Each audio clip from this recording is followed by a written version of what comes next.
I had never thought that a single goodnight routine could change the way I saw my son, his best friend, and even myself.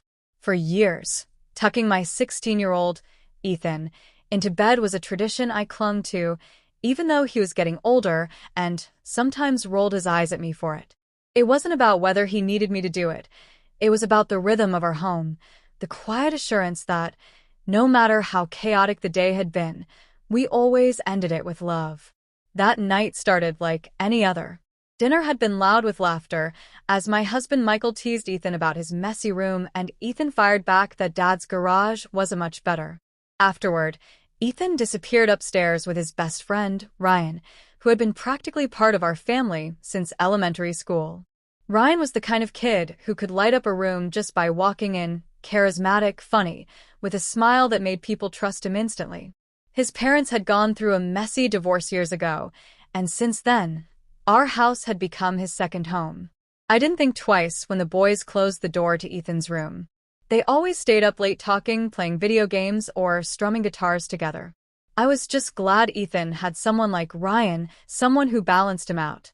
Ethan was thoughtful, quiet, and sometimes a little shy, while Ryan was bold and outgoing.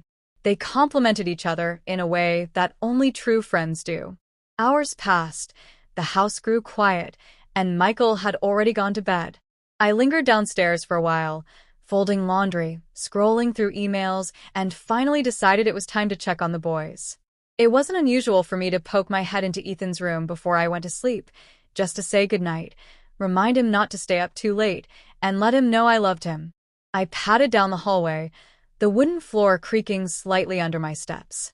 Ethan's door was closed, and soft murmurs of conversation slipped through the cracks. I raised my hand and knocked lightly, waiting for a response. There was a pause, and then Ethan's voice came, a little startled. "Yeah? Come in."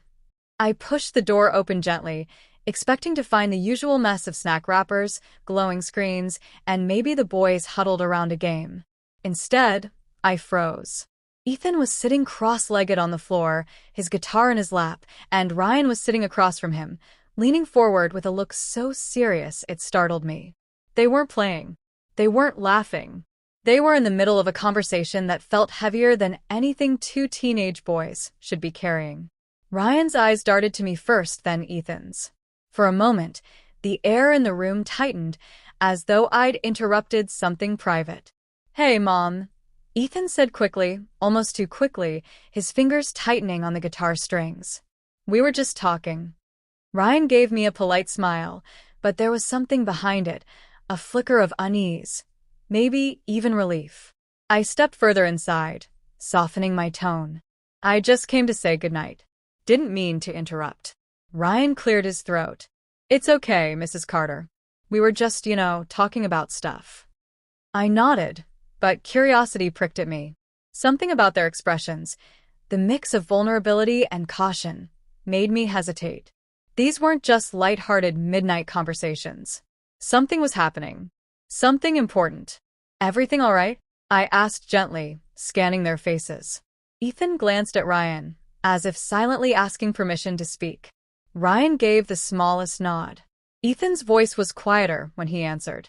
Ryan was telling me about some things at home, with his parents.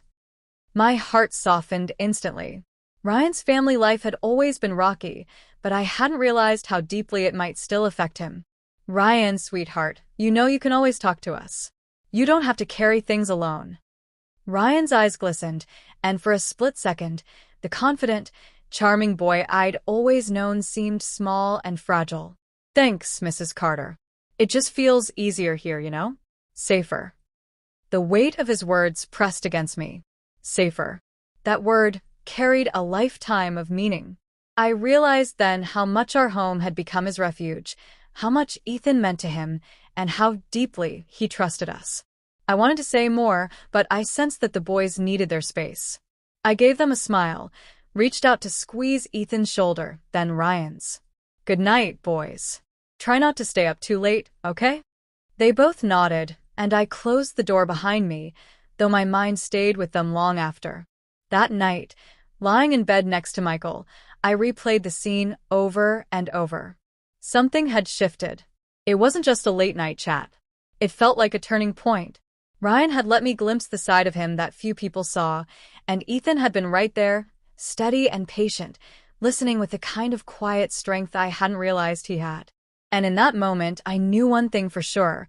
Ryan wasn't just Ethan's best friend anymore. He was family.